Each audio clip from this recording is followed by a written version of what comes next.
नमस्कार दोस्तों, मैं Vijendra Patel from LRB academy.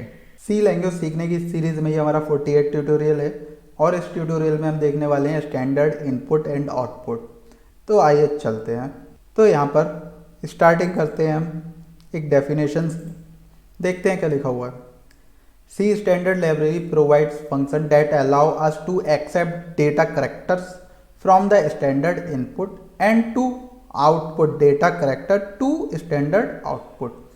अब देखिए ये कह रहा है कि हमारी सी स्टैंडर्ड की लाइब्रेरी में फंक्शन होता है जिसके माध्यम से हम स्टैंडर्ड इनपुट को एक्सेप्ट कर सकते हैं और स्टैंडर्ड आउटपुट की मदद से आउटपुट करा सकते हैं। अब स्टैंडर्ड इनपुट कौन से होते हैं, जैसे कि स्टैंडर्ड इनपुट हो गया जैसे कि हमारा कीबोर्ड। अब ये स्टैंडर्ड है तो अनस्टैंडर्ड भी कुछ होते होंगे जिसकी बात इसमें नहीं की गई है, लेकिन आपके लिए एक ओवरव्यू टाइप से बता देता हूँ। जैसे कि आप गूगल पे कोई चीज़ सर्च करते हैं तो कुछ भी टाइप करते हैं वो तो हो गया स्टैंडर्ड। अनस्टैंडर्ड मतलब जैसे कि आप इमेज से कुछ सर्च कीजिए, आप इमेज स्कैन करा के सर्च कीजिए तो वो स्टैंडर्ड नहीं है। तो स्टैंडर्ड अब आप समझ रहे होंगे जो कि बेसिकली चीज़ यूज़ होती है। देखिए कीबोर्ड से इनपुट जाता है बेसिकली, तो वो स्टैंडर्ड इनपुट हो गया हमारा। स्टैंडर्ड आउटपुट, बेसिकली आउटपुट किस पे हमें दिखाई देता है, स्क्रीन पे। तो स्टैंडर्ड आउटपुट कौन सा हो गया हमारा, मॉनिटर। मतलब जिस विंडो पे हम देख रहे हैं वो स्टैंडर्ड आउटपुट हो गया हमारा।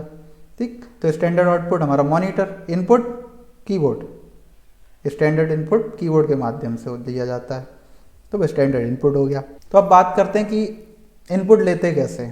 इनपुट लेना मतलब कोई चीज़ लेना, मतलब आपने प्रोग्राम देखे होंगे, जैसे कि आप किसी शॉप पर जाते हैं तो वो बिल बनाते हैं, कुछ टाइप करते हैं और बिल निकल आता है। तो वो टाइप करते हैं तो वो वहाँ फैच भी होता है डेटा, जो उन्होंने टाइप किया वो उन्होंने आपका नाम टाइप किया, नाम फैच हुआ, वो कहीं स्टोर हुआ उनके डेटाबेस में, फिर वो प्रिंट भी हुआ। ठीक, तो इनपुट को एक्सेप्ट करना, स्टोर कराना, प्रिंट कराना, यूज़ करना, ये सब चीज़ें हम सीखेंगे। ओके, अब तक हम स्ट्रिंग प्रिंट करा रहे थे अपना नाम लिख के। मानिए कोई भी हमने यहाँ पर नाम लिखा, ये नाम लिखा हमने यहाँ पर विजयंत, अपना नाम लिखा मैंने।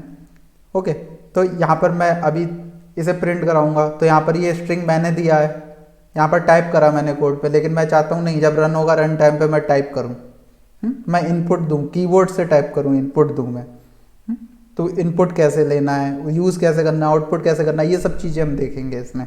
तो यहाँ पर देखिए दो फंक्शन होते हैं, स्कैनएफ और एफ गेट्स। और भी एक फंक्शन है उसकी बात करेंगे, लेकिन वो इनपुट लेने के लिए नहीं है, उसका फंक्शन मेनली कुछ और ही है। ठीक, तो मेनली जो है स्कैनएफ और एफ गेट्स। तो क्या फ़र्क होता है देखते हैं, हल्के हल्के एक एक चीज़ क्लियर करते हुए चलते हैं। तो यहाँ पर लेते कैसे हैं, आप सिंटेक्स देखिए। आपको मानिए कोई करेक्टर इनपुट में लेना है, करेक्टर मतलब single character, ABCD single character. तो आपने पहले एक वेरिएबल ले लिया। ठीक, अब ध्यान से समझिएगा, बहुत ही सिंपल है। आपने एक वेरिएबल लिया, नाम क्या है, माइक है। किस टाइप का है, करेक्टर टाइप का है, मतलब मेमोरी में एक बाइट एलोकेट हो गई एलोकेट। इसका कुछ एड्रेस है, इसका एड्रेस 0 मान लिया मैंने, 01 सॉरी, एड्रेस मैंने इसका 01 मान लिया। ओके, अब मुझे इस एड्रेस पे वैल्यू स्टोर करानी है जो मैं इनपुट लूँगा। इनपुट कैसे लूँगा, स्कैनएफ फंक्शन होता है। देखिए स्कैनएफ फंक्शन, अब इसमें दो पैरामीटर पास होते हैं, पहला होता है फॉर्मेट स्पेसिफायर।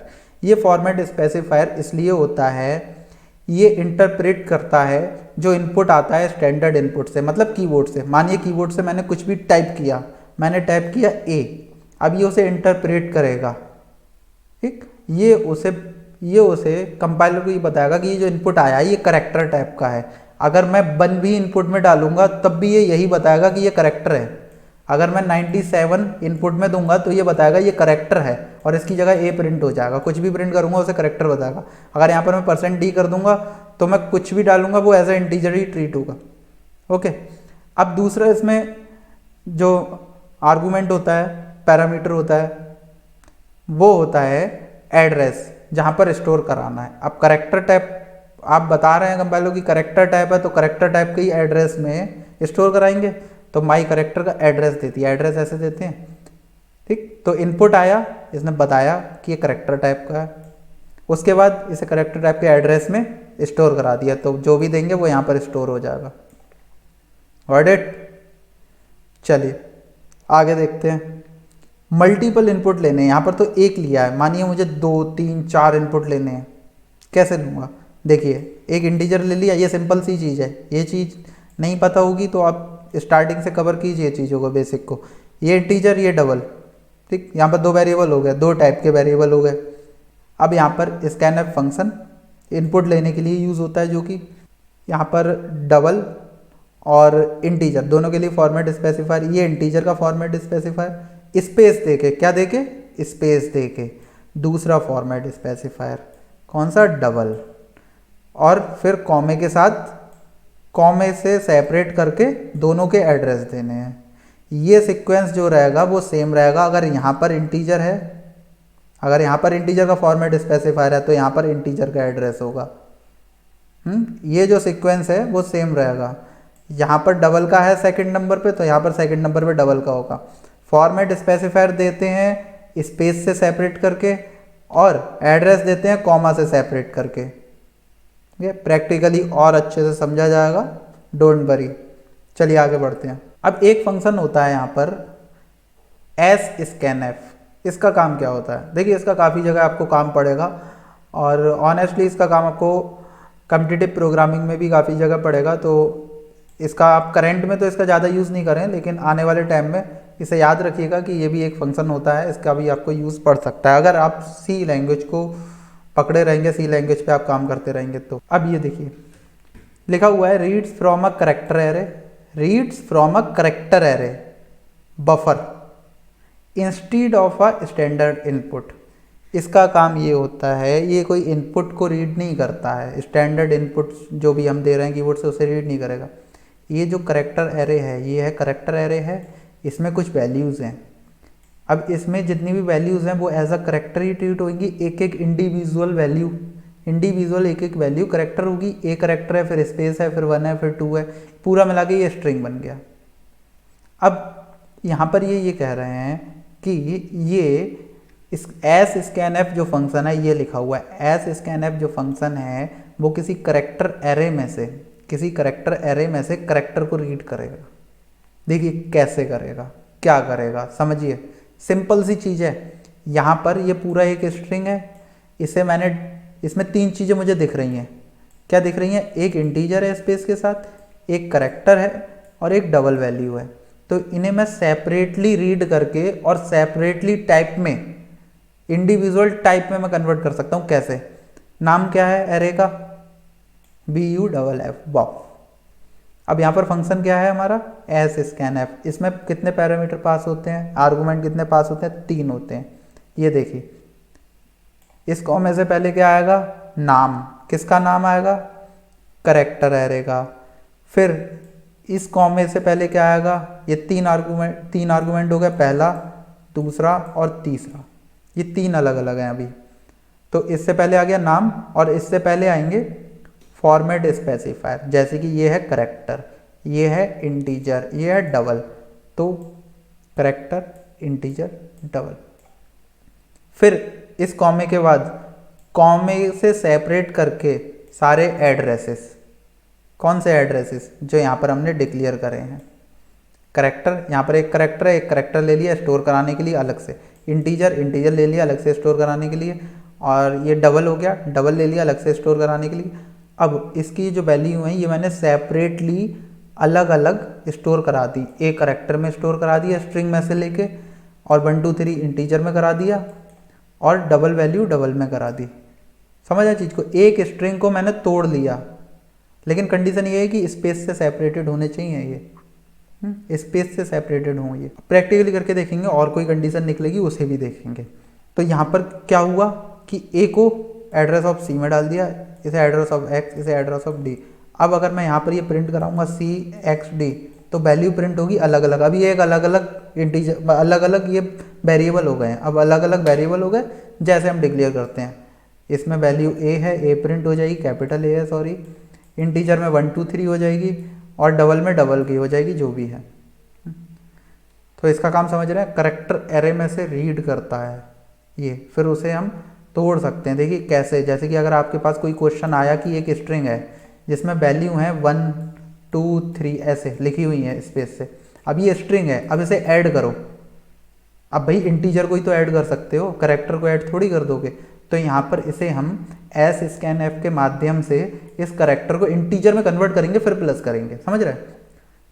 इस कैरेक्टर एरे में से हर एक कैरेक्टर को इंटीजर में कन्वर्ट करके प्लस कर देंगे हम, ठीक है। एस स्कैन एफ का यहाँ पर एक यूज हो सकता है, ऐसे और भी तरह से और क्वेश्चंस आपके सामने आएंगे, तो इस तरह से आप स्विच कर मतलब यूज कर सकते हैं। चलिए आगे बढ़ते हैं। अब बात आती है स्टैंडर्ड इनपुट एंड आउटपुट में एफ गेट्स फंक्शन की। अब देखिए एफ गेट्स फंक्शन और नॉर्मली जो हम फंक्शन यूज करते हैं क्या फ़र्क होता है उसमें। देखिए when accepting a string it is better to use a F gets function instead of scan F. देखिए स्कैन एफ से भी हम करेक्टर एरे में वैल्यू स्टोर करा सकते हैं, स्कैन एफ में भी करा सकते हैं, लेकिन ये कहा जाता है कि स्कैन एफ से अच्छा होता है F gets. F gets use होता है सिर्फ और सिर्फ स्ट्रिंग के लिए। एफ गेट्स किस लिए यूज़ होता है? सिर्फ स्ट्रिंग के लिए, ठीक। अब आगे देखते हैं क्यों होता है, आपको ये बताते हैं।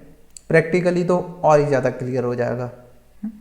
स्कैन एफ में बफर ओवरफ्लो हो सकता है और ज़्यादातर होता भी है, तो उससे बचने का तरीका है एफ गेट्स। स्ट्रिंग का इनपुट लें एफ गेट्स से आप। कब होता है बफर ओवरफ्लो? तब होता है जब जो हमारा बफर का साइज है, मतलब करेक्टर का साइज है, उससे ज़्यादा करेक्टर रीड कर ले। अब मानो मैंने एक एग्जाम्पल के तौर पे मैंने यहाँ पर एक स्ट्रिंग बनाया, क्या साइज है? 10 साइज है। 10 साइज है मतलब 9 इंडेक्स होंगे, 0 से लेके 9 तक इंडेक्स होंगे। यहाँ देखिए 0 से लेके 9 तक इंडेक्स होंगे। 9 वाला जो इंडेक्स है वो 10वीं वैल्यू स्टोर करेगा, और 10वें पे क्या होता है? ये नल होता है। 10वें पे नल होता है, मतलब अगर 10 साइज है तो 9 करेक्टर ये स्टोर कर सकता है सिर्फ। लेकिन आप स्कैन ऐप से करेंगे तो ये 9 से ज़्यादा कर लेगा, जबकि करना नहीं चाहिए, लेकिन एफ गेट्स से नहीं करेगा। एफ गेट्स का सिंटैक्स देखिए, एफ गेट्स स्ट्रिंग का नाम मतलब करेक्टर एरे का नाम, साइज क्या रखना है? 10 साइज रखना है तो ये 9 करेक्टर स्टोर कराएगा, 10वें पे नल होगा। फिर उसके बाद STDIN स्टैंडर्ड इनपुट, ठीक है, ये आपको देना है, यहाँ पर लिखना है स्टैंडर्ड इनपुट। ओके, तो 10 साइज हो गया, ये नाम हो गया।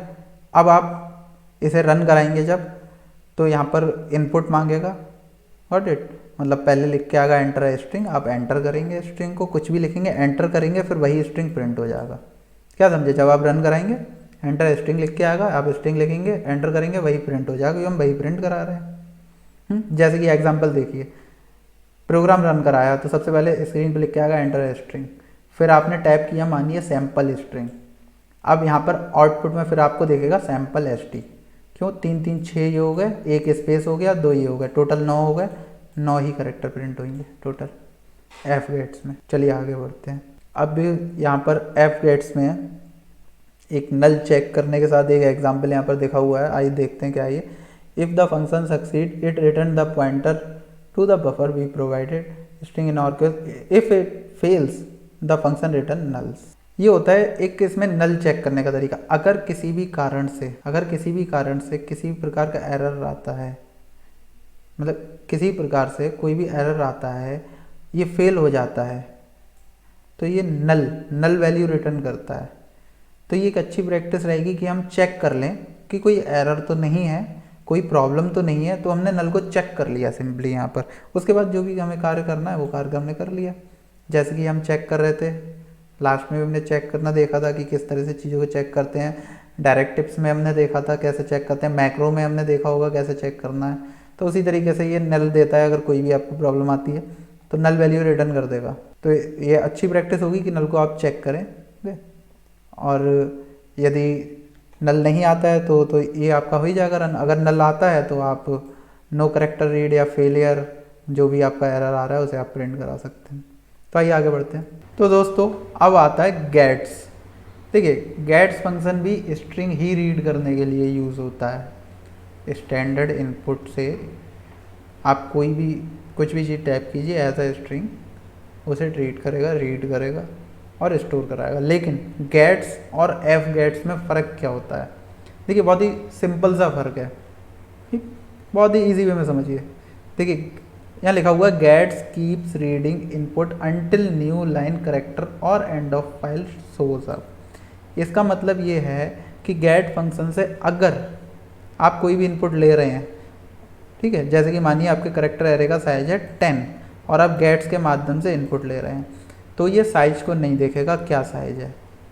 इसे मतलब नहीं है कि 10 साइज है तो 9 ही करेक्टर स्टोर कराना है। जब तक आप एंटर नहीं प्रेस करेंगे या जब तक एंड ऑफ फाइल शो नहीं होगा तब तक ये इनपुट लेता रहेगा। और जब आप प्रिंट कराएंगे, यहाँ पर मानिए आपने 100 करेक्टर दे दिए आपने एक ही स्ट्रिंग में, तो वो 100 करेक्टर भी प्रिंट करा देगा। ये इसे साइज से मतलब नहीं है। जब तक इसे न्यू लाइन करेक्टर कौन सा होता है, ये होता है न्यू लाइन करेक्टर, एंटर करेंगे नई लाइन में आ जाएगा न्यू लाइन करेक्टर हो गया, जब तक एंटर नहीं प्रेस करेंगे या फिर जब तक एंड ऑफ फाइल शो नहीं होगा। तो ये बफर ओवरफ्लो एक तरह से इसमें हो सकता है।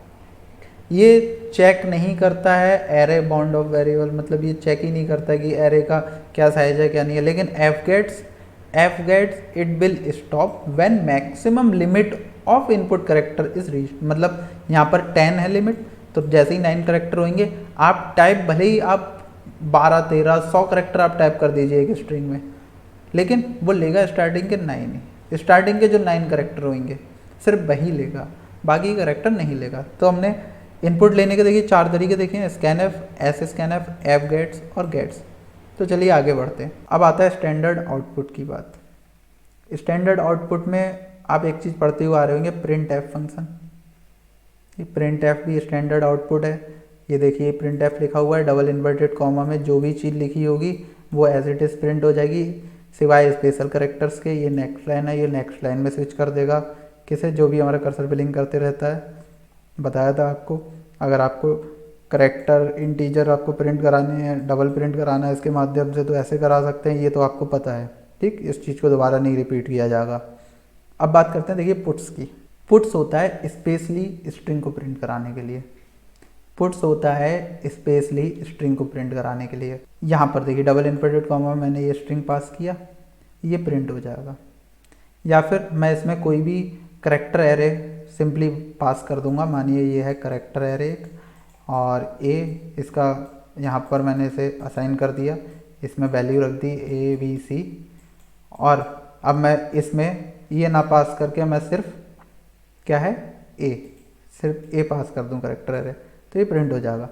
देखिए पुट्स अगर आप यूज़ करेंगे, बढ़िया है ये स्ट्रिंग के लिए आप यूज़ कीजिए। पुट्स अगर आप यूज़ करेंगे, आपने जैसे ही यहाँ पर ए पास किया, इस वाले पैरामीटर में ए पास किया, तो प्रिंट क्या होगा, ABC स्ट्रिंग है ABC। उसके बाद कर्सर कहाँ आना चाहिए, नेक्स्ट लाइन तो मैंने यूज़ नहीं किया है ना, कर्सर यहाँ आना चाहिए, लेकिन कर्सर यहाँ नहीं आएगा। पुट्स में कर्सर नेक्स्ट लाइन में आएगा। इसमें बैकवर्ड /n ऑटोमेटिक एडिट होता है पहले से, तो कर्सर नेक्स्ट लाइन में आएगा। और एफ पुट्स जो है, एफ पुट्स में नेक्स्ट लाइन नहीं होता है, एफ पुट से कराएंगे तो कर्सर आएगा, तो ये चीज़ आप हटा दीजिए। तो नेक्स्ट तो यहीं पर कर्सर आएगा, नेक्स्ट लाइन आपके लिए यूज़ करना पड़ेगा। चलिए आगे बढ़ते हैं। पुट करेक्टर, पुट कैर होता है सिर्फ सिंगल करेक्टर प्रिंट कराने के लिए। इसमें और नॉर्मली प्रिंट कराने में बस इतना सा फ़र्क है, अगर आप पुट कैर यूज़ कर रहे हैं तो ये एक वैल्यू रिटर्न करता है। अगर कोई एरर आता है तो देखिए, if the function fails to print the character it return an int value equal to E of end of file. ठीक, अगर कोई भी एरर आता है तो ये रिटर्न करता है E O F, int value return करता है जो कि ई ओ एफ को इक्वल होती है, जो कि हम प्रैक्टिकली देखेंगे। तो पुट कैर में ये चीज़ अलग होती है, तो पुट कैर का भी यूज़ अच्छी बात है करना, ठीक। बाकी प्रैक्टिकली देखेंगे चीज़ों को। बाकी तो ये वीडियो काफ़ी लंबा हो रहा है, तो इसलिए प्रैक्टिकली नेक्स्ट ट्यूटोरियल में करके देखेंगे। तो आई होप कि ये ट्यूटोरियल समझ आया होगा। यदि कोई भी डाउट हो कमेंट बॉक्स में कमेंट करके पूछ सकते हैं। वीडियो अच्छा लगा हो लाइक करें, सब्सक्राइब करें, शेयर करें, बेल आइकन दबाना जरूर है for the latest update. Thanks for watching, next tutorial में।